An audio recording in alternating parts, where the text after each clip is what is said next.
one of the things we've all met is the accusation that we are strident or arrogant or vitriolic or shrill. What do we think about that?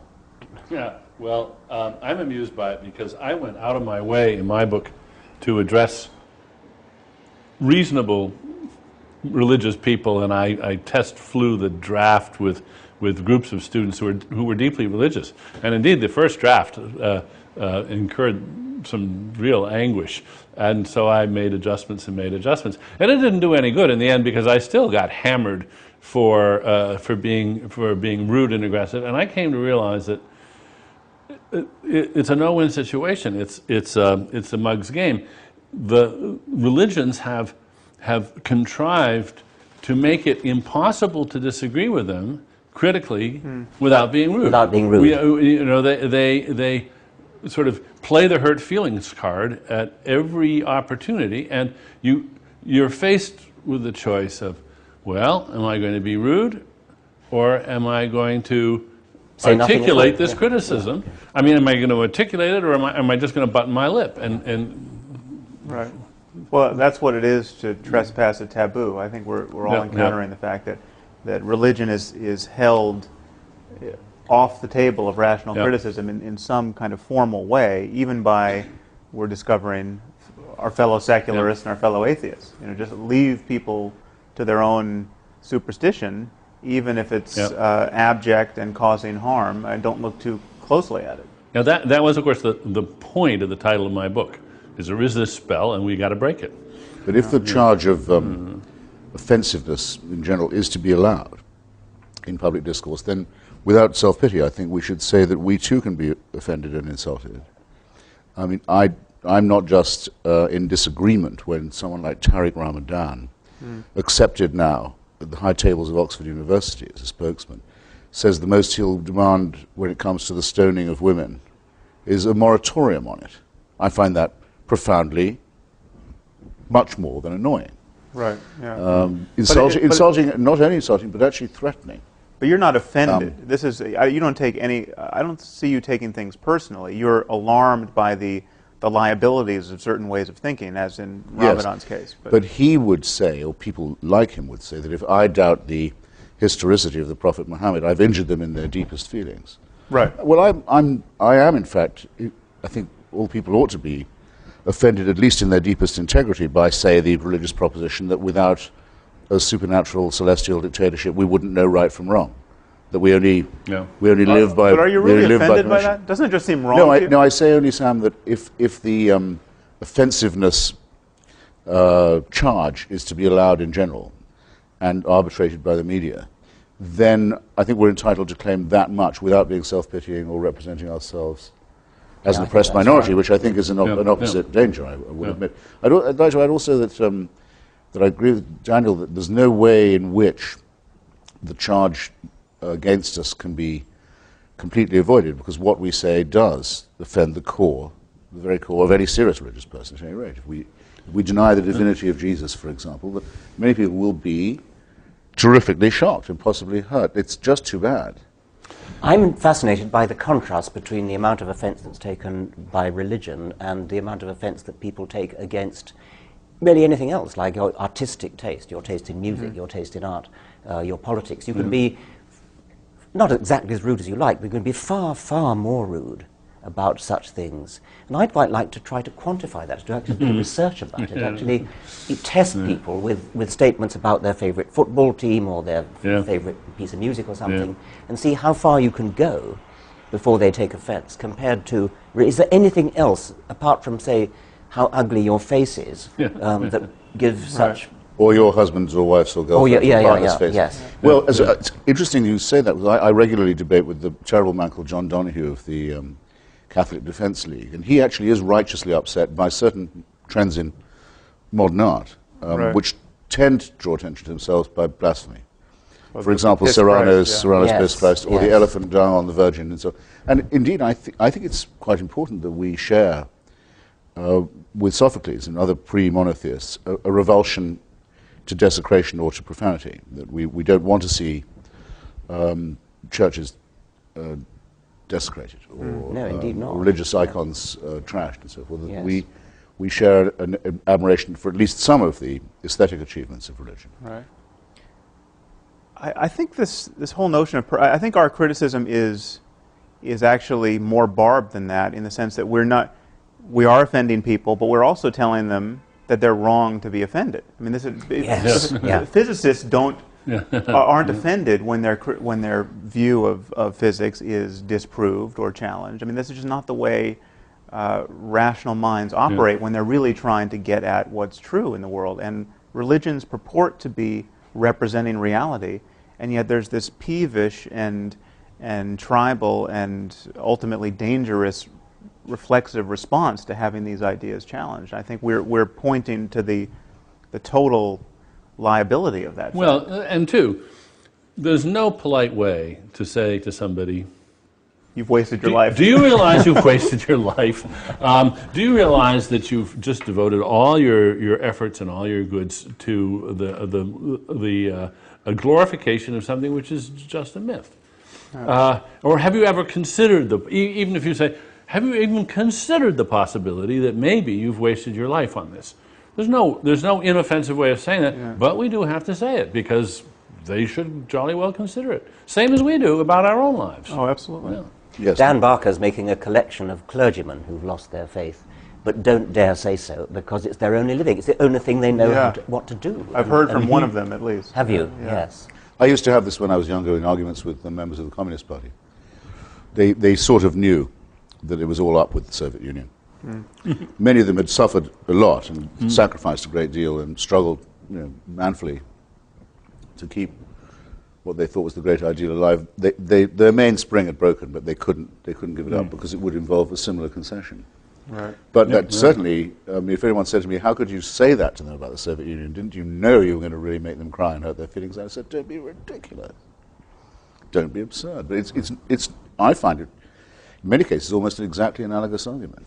When people tell me I'm being rude and vicious and terribly aggressive in a way that I should, I say, if I were saying these things about the pharmaceutical industry or the oil interests, would it be rude? Would it be off limits? No. Of course it wouldn't. Right. Well, I want religion to be treated just the way we treat the pharmaceuticals and the oil industry. I'm not against pharmaceutical companies. I'm against some of the things they do, but I just want to put religions on the same page with them. Including denying them tax exemption. Yeah. Yes. Yeah. And, or in the English case, state subsidy.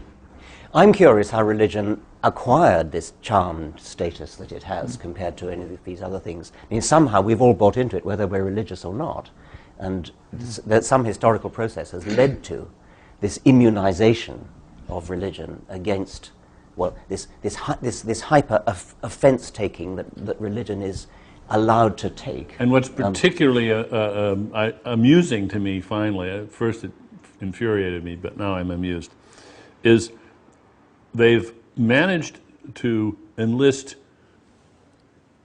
legions of non-religious people who take offense on their behalf. And how? In fact, yes. the most vicious reviews of my book have been by people who are not themselves religious, but they're terribly afraid of hurting the feelings of the people that are religious, and they chastise me worse than anybody who's actually religious. Exactly my experience. And I think so. One of you pointed out how condescending that view is. That Yes. It's as though it's like the idea of penitentiaries. I mean, they're other people need them. That we must keep these people safely in their midst. Yes. Well, I think there's one answer to that question, which may illuminate a difference or at least a difference that I have with I think maybe all three of you. There's something about. I mean, I still use words like spiritual and mystical without furrowing my brow too much, and I mean, to the consternation of many atheists. I think there is a range of experience that is rare and that is only talked about without obvious qualms in religious discourse. And because it's only talked about in religious discourse, it is just riddled with superstition, and it's used to cash out various metaphysical schemes, which it can't reasonably do. But clearly people have extraordinary experiences, whether they have them on LSD, or they have them because they were alone in a cave for a year, or they have them because they just happen to have the neurology that is particularly labile, that allows for it. But people have self-transcending experiences, and people have the best day of their life where everything seemed, they seemed at one with nature. Sure. And for that, because religion seems to be the only game in town in talking about those experiences and dignifying them, that's one reason why I think it seems to be taboo to criticize it, because you're talking about the most important moments in people's lives and trashing them, at least from their view. Well, I don't have to agree with you, Sam, in order to say that it's a very good thing you're saying that sort of thing, because it shows that, as you say, religion is not the only game in town when it comes to being spiritual. It's like it's a good idea to have somebody from the political right who is an atheist, because otherwise there's a confusion of values which doesn't help us, and it's much better to have this diversity in other areas. I mean, I think I sort of do agree with you, but even if I didn't, I think it was valuable to have that. Right. If one could make one change, and only one, mine would be to distinguish the numinous from the supernatural. Yes. Right.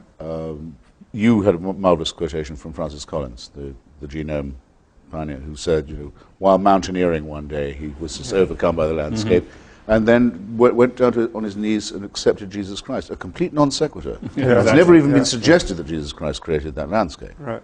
A frozen waterfall in three streams. Three parts. Which put him in the mind of the Trinity. Well, yeah, absolutely. We're all triune in one way or another. We're programmed for that. That's very clear. It wouldn't ever have been a four-headed God. Right. You know that from experience.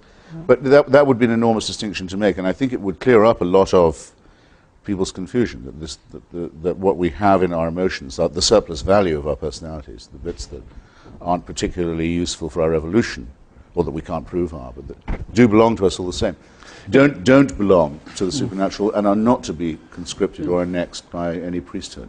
Yes, it's a sad fact that people, in a sense, won't trust their own valuing of their numinous experiences. They think it isn't really as good as it seems unless it's from God, unless it's some kind of a proof of religion. No, it's just as wonderful as it seems. It's just as important. It is the best moment in your life. And it's the moment when you forget yourself and become better than you ever thought you could be in some way, and see in all humbleness the wonderfulness of nature. That's it, and that's wonderful. But it doesn't add anything to say, golly, that has to have been given to me by somebody even more wonderful. It's been hijacked, hasn't it? By It's also, I'm afraid, I think it's a deformity or shortcoming in the human personality, frankly, because the religion keeps stressing how humble it is and how meek it is and how accepting and almost to the point of self-abnegation it is. But actually it makes extraordinarily arrogant claims for these moments. It says that I suddenly realized that the universe was all about me. Yes. And felt terrifically humble about it. Come on, we can laugh people out of that, I believe. Right. Yeah. Also, and I think we must. should. I am so tired of the if only Professor Dennet had the humility to blah, blah, blah, and humility, and this from people of breathtaking arrogance. Yeah. I think I shove one aside, saying, "Just don't mind me. I'm on an errand for God." Yeah, right. How modest is that? This is the point I think we should return to, this notion of the arrogance of science, because there is no discourse which enforces humility more rigorously. I mean, scientists, in my experience, are the first people to say they don't know. I mean, if you get a scientist to start talking off his area of specialization, he or she immediately starts hedging his bet, saying, I'm not, I'm sure there's someone in the room who knows more about this than me, and of course, all the data's not in. I mean, this is the mode of discourse in which we are most candid about the scope of our ignorance. Well, actually, a lot of academics come up with that kind of false modesty. But I do know what you mean. Yes, it is. Many's the historian who says, no, I yield. It's just someone. No, but any academic should do that. Yes, they should. The thing about religious people is that they recite the Nicene Creed every week, which says precisely what they believe. There are three gods, not one. The Virgin Mary, Jesus went down for 3 days and then came up again. Yep. I mean, in precise detail. And yet they have the gall to accuse us of being overconfident and of not knowing what it is to doubt. And I don't think many of them ever let themselves contemplate the question which I think scientists ask themselves all the time: what if I'm wrong? Yeah. What if I'm wrong? I mean, it's just not part of their repertoire. Actually, would you mind if I disagree with you about that? I mean, a lot of the talk that makes religious people hard to, not hard to beat, but hard to argue with, is precisely that they'll say they're in a permanent crisis of faith. There is indeed a prayer, Lord, I believe, help thou my unbelief. Graham Greene says the great thing about being a Catholic was that it was a challenge to his unbelief. A lot of people live by keeping two sets of books. In fact, it's my impression. There is that. It's my impression, in fact, that a majority of the people I know who call themselves believers or people of faith do that all the time. I wouldn't say it was schizophrenia. That would be rude. But they're quite aware of the implausibility of what they say. They don't act on it when they go to the doctor or when they travel or anything of this kind. But in some sense, they couldn't be without it. But they're quite respectful of the idea of doubt. In fact, they try and build it in when they can. Well, that's interesting then. And so when they are reciting the creed with its total sort of apparent conviction, is this a kind of mantra which is forcing themselves to overcome doubt by saying, yes, I do believe, I do believe, I do believe, because really I don't. And of course, like the others, like their secular counterparts, they're glad other people believe it. It's an affirmation they wouldn't want other people not to be making. Well, also there's this curious bootstrapping move, which I tried to point out in this recent On Faith piece. This idea that you start with the premise that belief without evidence is especially noble. I mean, this is the doctrine of faith. This is the parable of doubting Thomas. And so you start with that, and then you add this notion, which has come to me through various debates, that the fact that people can believe without evidence is itself a subtle form of evidence. I mean, we're kind of wired to, actually Francis Collins, you mentioned, brings this up in his book, where the fact that we have this intuition of God is itself some subtle form of evidence. And this is kind of kindling phenomenon where once you say it's good to start without evidence, the fact that you can is a subtle form of evidence, and then the demand for any more evidence is itself a kind of corruption of the intellect or a temptation or something to be guarded against. And you get a kind of perpetual motion machine of self-deception where you can get this thing up and running. But they like the idea that it can't be demonstrated, because then there'd be nothing to be faithful about. Right. That's the point of faith. Yeah. If everyone had seen the resurrection, and we all knew that we'd been saved by it, so, well, then we would be living in an unalterable system of belief, and it would have to be policed. Right. Well, and it would actually be, those of us who don't believe in it are very glad it's not true, because we think it would be horrible. Those who do believe it don't want it to be absolutely proven, so there can't be any doubt about it, because then there's no wrestling with the conscience, there are no dark nights of the soul. It was a review of one of our books, I don't remember which, but it was exactly that point, that just, what a crass expectation on the part of atheists that there should be total evidence for this. I mean, there'd be much less magic. You know, if everyone was compelled to believe by too much evidence. Actually, this is Francis Collins. I'm sorry. This is well, Francis Collins. A friend of mine, Canon Fenton of Oxford, actually, said that if the church validated the Holy Shroud of Turin, he personally would leave the ranks, because if they were doing things like that, he didn't want any part of it. Right.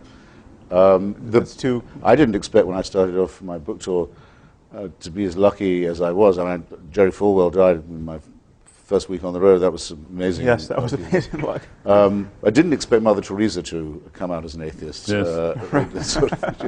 But reading her letters, which I now have, it's rather interesting. She writes, I can't bring myself to believe any of this. She tells all her confessors, all her superiors. I can't hear a voice.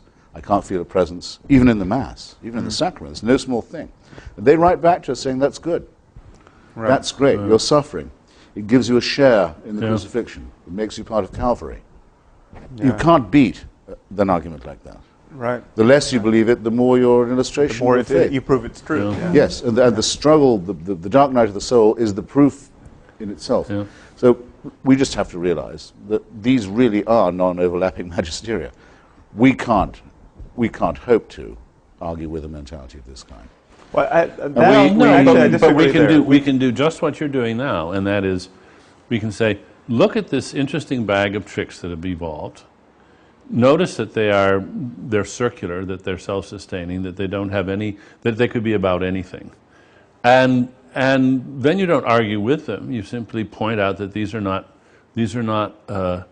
valid ways of thinking about anything, because you could use the very same tricks to sustain something which was manifestly fraudulent.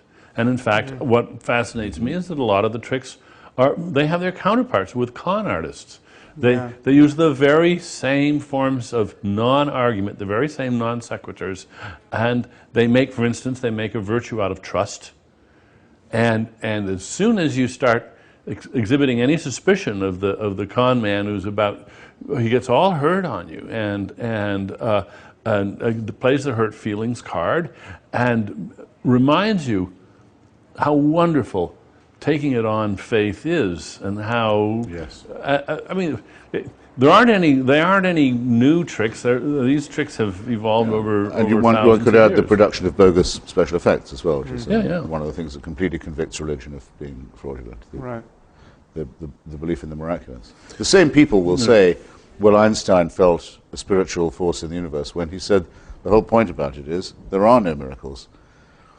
There are no changes in the natural order. That's the miraculous thing. They're completely cynical about claiming him. Well, the other thing worth pointing out, almost the same breath, is that every religious person feels the same criticism of other people's faith that we do as atheists. I mean, they reject the pseudo-miracles and the pseudo-claims to certainty of others. And they see the confidence tricks in other people's faith. And they see it rather readily. You know, every Christian knows the Quran can't be the perfect word of the creator of the universe, and anyone who thinks it is hasn't read it closely enough and is just in this hermetically sealed discourse that isn't really being self-critical.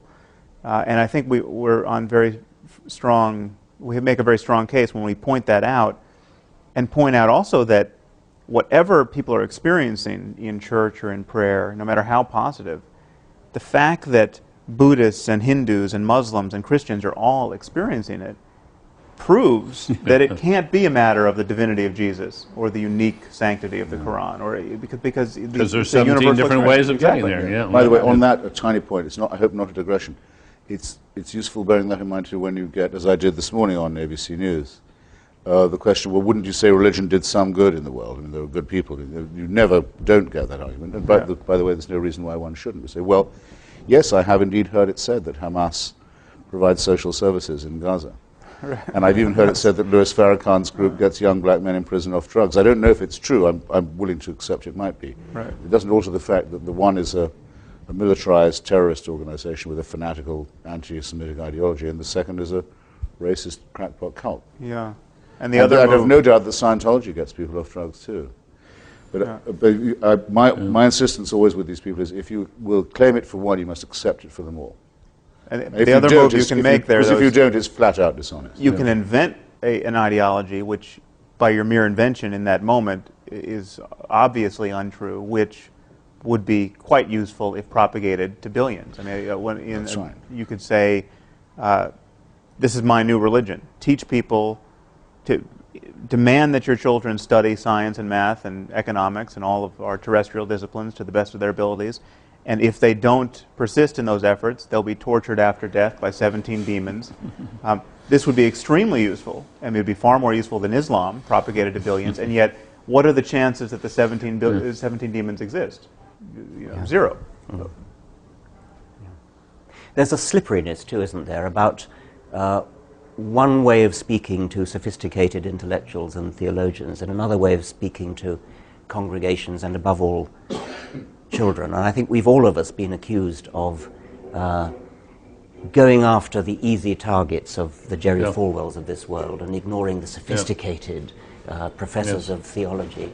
And I mean, I don't know what you feel about that, but one of the things I feel is that the sophisticated professors of theology will say one thing to each other and to intellectuals generally, but will say something totally different to a congregation. They'll talk about miracles, they'll talk about... Well, they won't talk to a congregation. Well, archbishops will. Yes, but when the sophisticated theologians try to talk to the preachers won't have any of it. Well, that's true. I mean, you got to realize that sophisticated theology is like stamp collecting. It's a very specialized thing, and only a few people do it. And a negligible influence. They take in their own laundry, and they get all excited about some very arcane details, and their own religions pay almost no attention to what they're saying. A little bit of it does, of course, filter in, but it always gets beefed up again for general consumption, because what they say in their writings, at least from my experience, is eye-glazing, mind-twisting, very subtle things which have no particular bearing on life. Oh, no, I must insist. I must say a good word here for Professor Alistair McGrath, who in his attack on Richard said it's not true, as we've always been told, and most Christians believe, that Tertullian said, credo quae absurdum, I believe it because it's ridiculous. No, it turns out, I've checked this now, though I don't know this from McGrath, that in fact Tertullian said the impossibility of it is the thing that makes it the most believable. That's a worthwhile distinction, I think. And very useful for training one's mind. As opposed to absurdity? Very useful for training one's mind in the fine points. It's the likelihood, in other words, that it could have been made up is diminished by the incredibility of it. Who would try and invent something that was that unbelievable? You make some very good points that actually is, I think, a debate perfectly well worth having. What I say to these people is this: you're sending your email or your letter to the wrong address. Everyone says, let's not judge religion by its fundamentalists. All right. Take the Church of England. Two of whose senior leaders recently said that the floods in North Yorkshire were the result of homosexual behaviour. Not in North Yorkshire, presumably, but probably in London, I think they were thinking. So, but God's aim is a little off. One of these, the Bishop of Carlisle, is apparently about to be the next Archbishop of Canterbury. Now, this is extraordinary. This is supposed to be the mild and reflective and thoughtful and rather, troubled church, making fanatical pronouncements. Well, I want to hear what Alistair McGrath is going to write to the Bishop of Carlisle, not to me. Is he going to say, my Lord Bishop, do you not realize what a complete idiot you're making of yourself and of our church? Did he do this? If he did it in private, I'm not impressed. He has to say it in public. The Bishop of Carlisle backtracked. I will judge the church by the statements of its bishops. I think I'm allowed to. Yeah. But the other thing is that, never mind about the academic theologians, bishops and vicars, who will attack us for taking scriptures, or for accusing people of taking scriptures literally. And of course we don't believe the book of Genesis literally. And yet they do preach about what Adam and Eve did, as though they did exist, as though there's somehow, it's a sort of license to talk about things which they know, and anybody of any sophistication knows, is fiction. And yet they will treat their congregations, their sheep, as though they did exist, as though they were factual. And a huge number of those congregations actually think they did exist. Can you imagine any one of these preachers saying, as such a topic is introduced, this is a sort of theoretical fiction. It's not true, but it's a very fine metaphor. No, they're just They not kind of, going. after the fact, imply that that's what they expect you to know. Yes, but they would never announce it. They would never there's say another point there, is that they never admit how they have come to stop taking it literally. Because you have all these people criticizing us for our crass literalism. We're as fundamentalist as the fundamentalists. And yet these moderates don't admit how they have come to be moderate. What does moderation consist of? It consists of having lost faith in all of these propositions, or half of them, because of just the hammer blows of science and secular politics. Of the crass literalism of the critics. Yeah, religion has lost its mandate on 1,000 questions. And moderates tend to argue that this is somehow a triumph of faith, that faith is somehow self-enlightening, whereas it's been enlightened from the outside. It has been, it has been intruded upon by On science. that point that I was wanting to raise myself about our own so-called fundamentalism. There's a cleric in Southwark, the first person I saw attacking you and I in print as being just as fundamentalist as those who blew up the London Underground. Do you remember his name? I don't remember his name. Sorry, I don't remember. He's a very senior Anglican cleric in the Diocese of Southwark. I went on the BBC with him, just entre parenthèses, I'll say, when I'd said, how can you call your congregation a flock? Doesn't that say everything about your religion, that you think they're sheep? He said, well, actually, I used to be a pastor in New Guinea, where there aren't any sheep. Well, of course, there are a lot of places where there are no sheep. Gospel's quite hard to teach, as a result. We found out what the most important animal to the locals was, and I remember very well my local bishop rising to ask the Divine One to behold these swine, his new congregation. But this is the man who deliberately does a thing like that, that's as cynical as you could wish, and as adaptive as the day is long. And he says that we who doubt it are as fundamentalist as people who blow up their fellow citizens on the London Underground. It's unconscionable. Thus, I don't really mind being accused of ridiculing or treating with contempt people like that. I just frankly have no choice. I have the faculty of humor, and some of it has an edge to it. I'm not going to repress that for the sake of politeness of people. Would you think that it would be good to make a distinction between the professionals and the amateurs? I share your impatience with the officials of the churches, the people who this is their professional life. It seems to me they know better. Right. The congregations don't know better because it's maintained that they should not know better. I do get very anxious about ridiculing the beliefs of the flock because of the way in which they have ceded to their leaders. They've delegated authority to their leaders, and they presume their leaders are going to do it right. So I think in this, who stands up and says the buck stops here? Right. Well, it seems to me it's the preachers themselves, it's the priests, it's the bishops, and we really should hold their feet to the fire. For instance, just take the issue of creationism. If somebody in a fundamentalist church thinks that creationism makes sense because their pastor told them, well, I can understand that and excuse that. We all get a lot of what we take to be true from people that we respect and whom we view as authorities. We don't check everything out. But where did the pastor get this idea? And I don't care where he or she is responsible because their job is to know what they're talking about in a way that the congregation We have to be a little bit careful not to sound condescending when we say that, and in a way it's reflecting the condescension of the preacher. Yes, because I'll take things that you and Richard say on the human and natural sciences, not without wanting to check, but I'm often unable to, but knowing that you are the sort of gentleman who would have checked.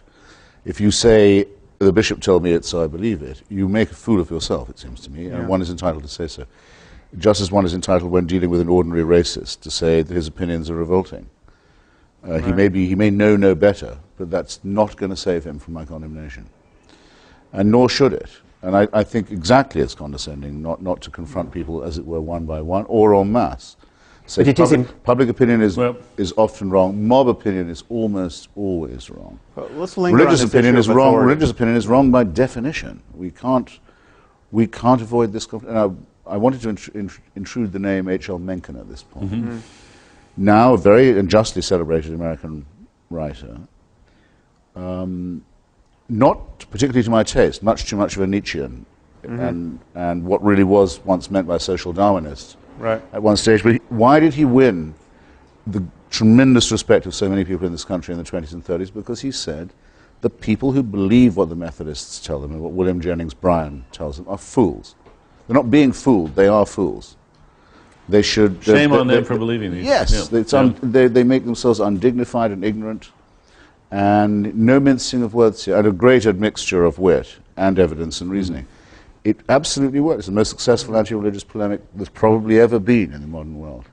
In the 20th century, anyway. I think we just touched upon an issue that we should really highlight this whole Yeah. notion of authority, because Yeah. religious people often argue that science is just a tissue of uncashed checks. You know, we're all Yeah, yeah. relying on authority. How do you know that the cosmological constant is whatever it is? You know, so I think you two are well placed to do this. Differentiate the kind of faith placing in authority that we practice without fear in science and rationality generally, and the kind of faith placing in the preacher or the theologian that we criticize. Well, what we actually do when we who are not physicists take on trust what physicists say is we have some evidence to suggest that physicists have looked into the matter, that they've done experiments, that they've peer-reviewed their papers, that they've criticized each other, that they've been subjected to massive criticism from their peers in seminars and in lectures and things. And they've come through. And remember the structure that's there too. It's not just that there's peer review, but it's very important that it's competitive. For instance, when Fermat's last theorem was proved by Andrew Wiles. Andrew Wiles. The reason that those of us who forget it, I'm never going to understand that proof. But the reason that we can be confident that it really is a proof is that nobody wanted him to get there every first. other mathematician who was competent in the world was very well motivated to study that. And believe me, if they begrudge him that this is a proof, it's a proof. Yes. And there's nothing like that. No, because when The antithesis of that. no religious person has ever been able to say what Einstein said. If I'm right, the following solar event will occur off the west coast of Africa in, I forget how many years and months from now, and it did, within a very tiny degree of variation. There's never been a prophecy that's been vindicated like that, or anyone willing to place their reputation and their, as it were, their life on the idea that it would be. I was once asked at a public meeting, don't you think that the mysteriousness of quantum theory is just the same as the mysteriousness of the Trinity or the transubstantiation? And the answer, of course, can be answered in two quotes from Richard Feynman. One, Richard Feynman said, if you think you understand quantum theory, you don't understand quantum theory. He was admitting that it's highly mysterious. But the other thing is that the predictions of quantum theory experimentally are verified to the equivalent of predicting the width of North America to the width of one human hair. And so quantum theory is massively supported by accurate predictions, even if you don't understand the mystery of the Copenhagen interpretation or whatever it is. Whereas the mystery of the Trinity doesn't even try to make a prediction, let alone an accurate one. You know, I don't like. It isn't a mystery either. I don't like the use of the word mystery here. Yes. I think there's been a lot of consciousness raising in philosophy about this term, where we have so-called Mysterians, the new Mysterians. These are people who like the term mystery. Noam Chomsky is famously quoted to say, "There's two kinds of questions: there's puzzles and mysteries. Puzzles are soluble, mysteries aren't." And first of all, I just don't buy that, but I buy the distinction and say there's nothing about mystery in science. There's puzzles, there's deep puzzles, there's things we don't know, there's things we'll never know, but they aren't systematically incomprehensible to human beings. The glorification of the idea that these things are systematically incomprehensible is, I think, has no place in science. Which is why I think we should be quite happy to revive traditional terms in our discourse, such as obscurantism and obfuscation, is what they really are. And to point out that these things can make intelligent people act stupidly. John Cornwell, who's just written another attack on yourself, Richard, and who is an old friend of mine, a very brilliant guy, wrote one of the best studies of the Catholic Church and fascism that has been published. He's, in his review of you, he says, Professor Dawkins should just look at the shelves of books there are on the Trinity. The library is full of attempts to solve this problem before he's so... But none of the books in those religious libraries solve it either. The whole point is that it remains insoluble. and is used to keep people feeling baffled and inferior.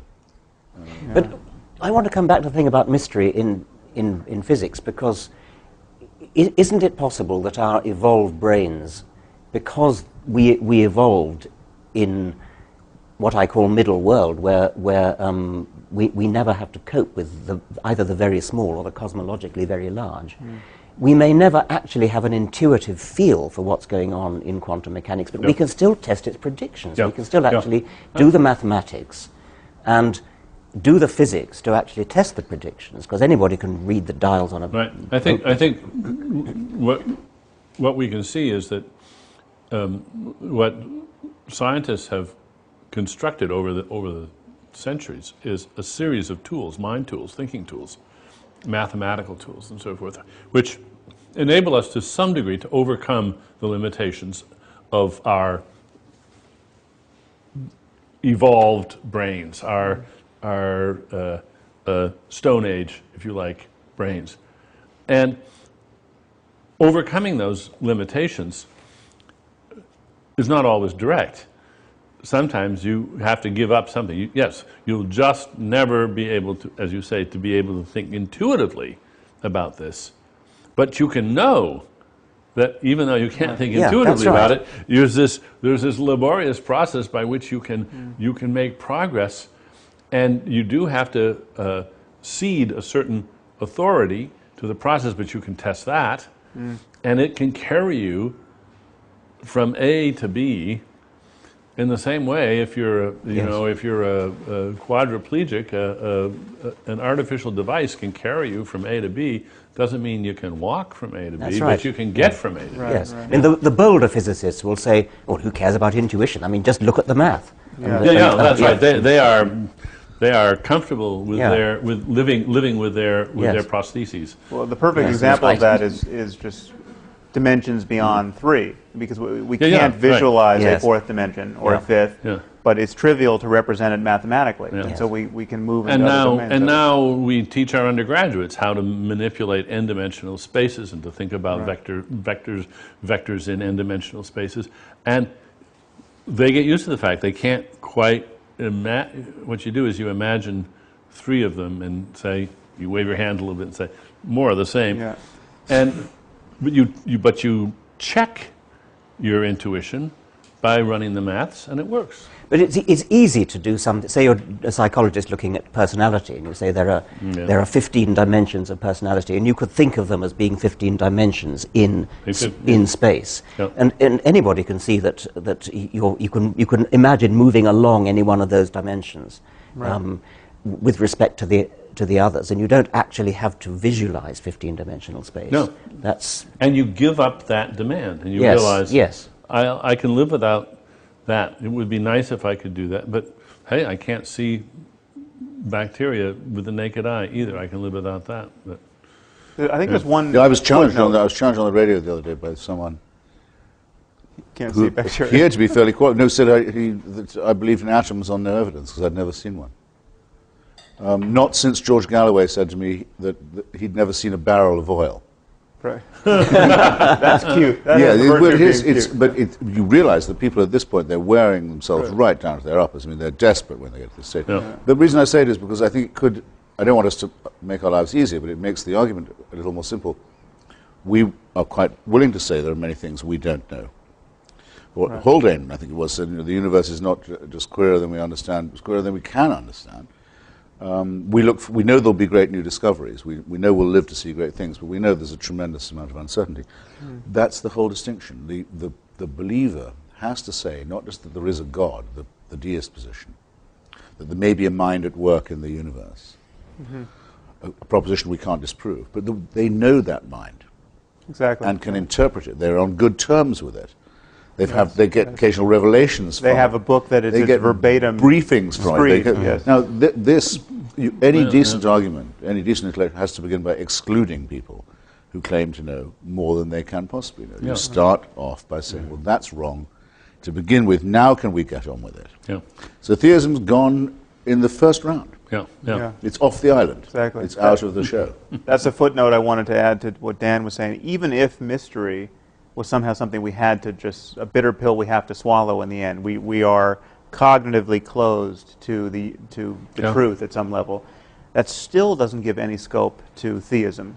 Absolutely not, because it's just as close to them as it is to those who aren't. And also they claim perfect transparency of revelation. And also they can't be allowed to forget what they used to say when they were strong enough to get away with it. Exactly.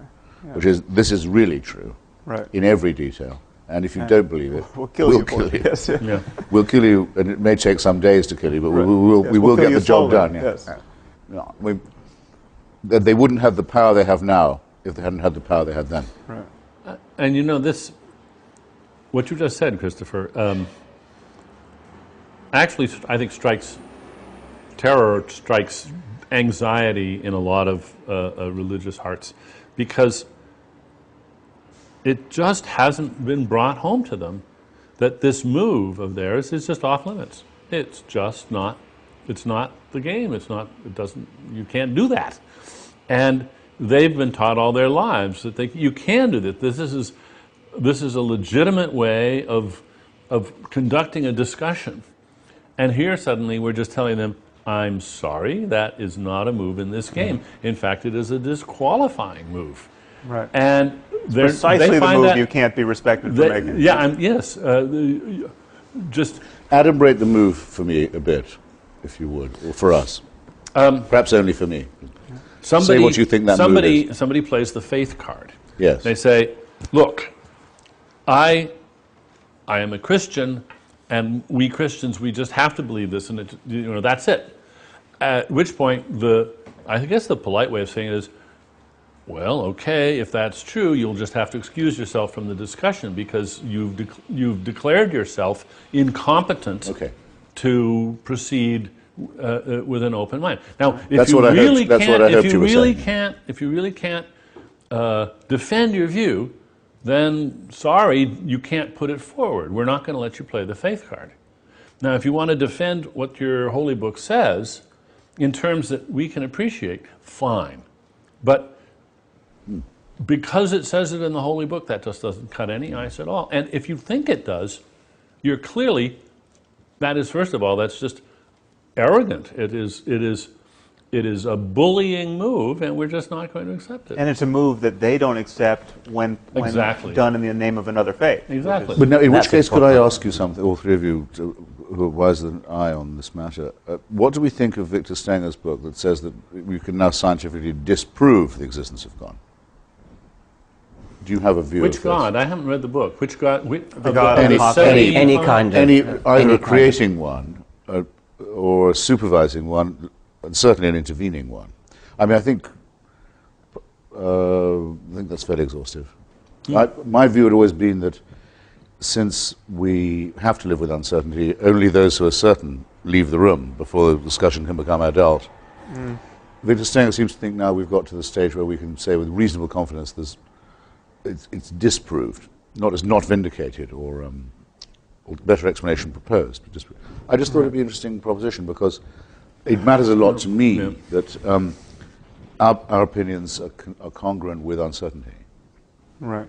Well, I think the weak link... And in other words, with doubt. Yeah, I was a big fan of his book and actually blurbed it, but I think the weakest link is this foundational claim on the texts, this idea that we know that the Bible is the perfect word of an omniscient deity, because that is an especially weak claim, and it really is the claim. It is really the gold in their epistemological gold standard. I mean, it all rests on that if the Bible is not a magic book, Christianity in this case evaporates. If the Quran is not a magic book, Islam evaporates. And when you look at the books and ask yourself, is there the slightest shred of evidence that this is the product of omniscience? Is there a single sentence in here that could not have been uttered by a person for whom a wheelbarrow would have been, emergent technology? You have to say no. I mean, there's not. If the Bible had an account of DNA and electricity and other things that would astonish us, then okay, our jaws drop suitably, and we have to have a sensible conversation about the source of this knowledge. Dinesh D'Souza makes this claim in his new book. He's going to be, by the way, one of the much more literate and well-read and educated of our antagonists, I'm going to be debating soon. He says that in Genesis, which people used to mock, they said, "Let there be light," and then only a few staves later you get the sun and the moon and the stars. Right. How could that be? Well, that's actually, according to the Big Bang, that would be right. Yeah, but that's The bang pathetic. precedes the galaxies. Yeah, yeah. I mean, believe me, it's pathetic too. But Right. Well, I try to demonstrate this cast of mind in, I think, a very long endnote in The End of Faith, where I say any text can be read. Well, with the eyes of faith, you can make magical impressions out of any text. So I literally walked into a bookstore, the cookbook aisle of a bookstore, randomly opened a cookbook, found a recipe for wok, I think it was wok seared shrimp with ogo relish or something, and then came up with a mystical interpretation of the recipe.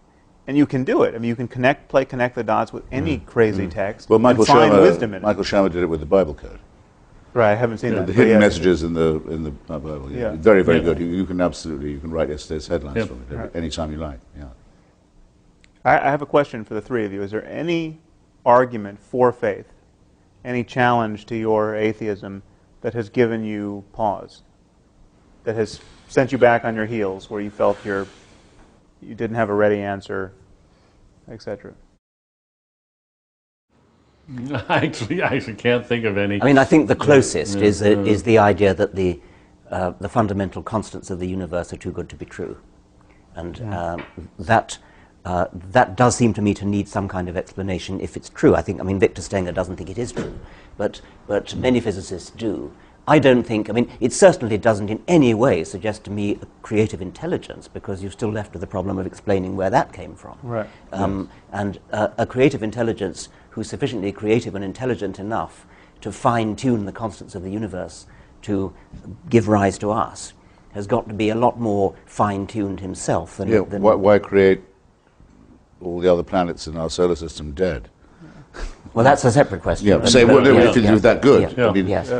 Bishop Montefiore was very good at this, was a former friend of mine, say that you have to marvel at the conditions of life and the knife edge on which they are. So it is a knife edge, yes. Our planet is, a lot of it too hot or too cold. Right. Sort of climate. The other planets are completely too hot or too cold to support life. That's just one solar system, the only one we know about where there is life. Not much of a designer. And of course you can't get out of the infinite regress. But I've not come across a single persuasive argument of that kind. But I wouldn't have expected to, because as I realized when I thought one evening, they never come up with anything new. Well, why would they? Their arguments are very old by definition. And they were all evolved when we knew very, very little about the natural order. The only argument that I find at all attractive, and this is for faith, you asked, as well as for theism, is what I suppose I'd call the apotropaic, when people say all the praise belongs to God for this. He's to be thanked for all this. That is actually a form of modesty. It's a superstitious one. That's why I say apotropaic. But it's avoiding hubris.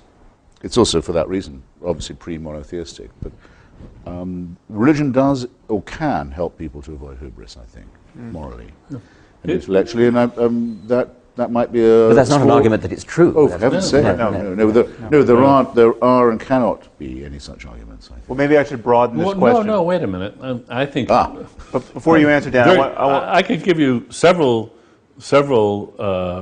discoveries which would shake my faith right to the ground. But let me just broaden the question. Yeah. Not only rabbits in the Precambrian. No. Not only an argument for the plausibility of religious belief, but an argument that suggests that what we're up to, criticizing faith, is a bad thing. Oh, that's much easier. We shouldn't be doing so. Yeah. Let's exclude that. Yes, by all means. Yeah. We shouldn't be doing what we're doing. That's much easier. Okay. It's easier to think of a good reason? I mean, somebody could come up with an argument that says that the world is a better place and everybody believes a falsehood. Right. Is there any context, though, in your work or in dialogue with your critics where you feel that argument has given you pause? Oh, yes.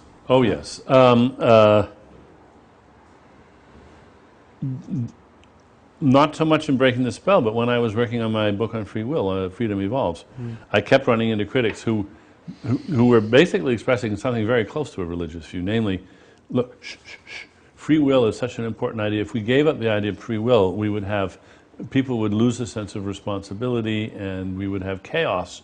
And you really don't want to look too closely. Just avert your eyes. Do not look too closely at this issue of free will and determinism. And I thought about that explicitly in the environmental impact category. Okay, could I imagine that my irrepressible curiosity could lead me to articulate something, true or false, That's dangerous, which would have such devastating effects on the world that I should just shut up and change the subject? Right. And I think that's a good question that we all should ask. Yeah, good. Absolutely. Mm-hmm. And I spent a lot of time thinking hard about that, and I wouldn't have published either of those two books if I hadn't come to the conclusion that it was not only, as it were, environmentally safe to proceed this way, but obligatory. Mm. But I think you should ask that question. I do. Right. Before publishing a book, but not before deciding for yourself, do I think that this is true or not?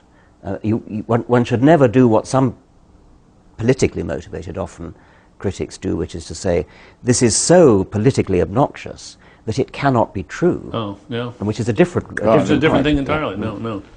No, it would be like discovering that you thought that the bell curve on white and black intelligence was a correct interpretation of IQ. Yes, and you could well suppress publication.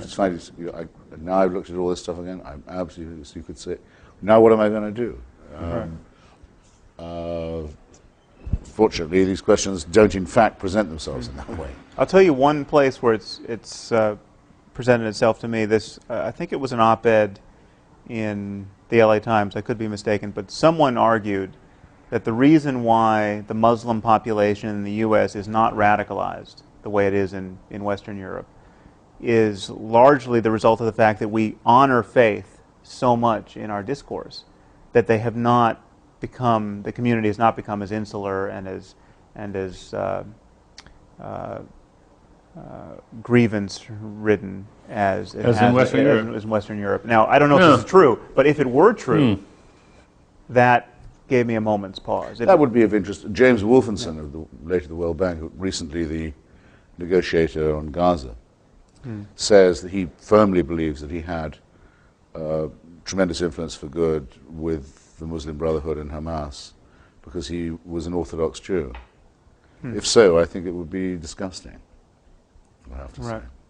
And he shouldn't have had the job in the first place, because we know one absolute thing for certain about that conflict, which is that it's been made infinitely worse by the monarchy. If it were only a national and territorial dispute, it would have been solved by now. So, but his self-satisfaction in saying so, even if it were true, would turn me even more against him.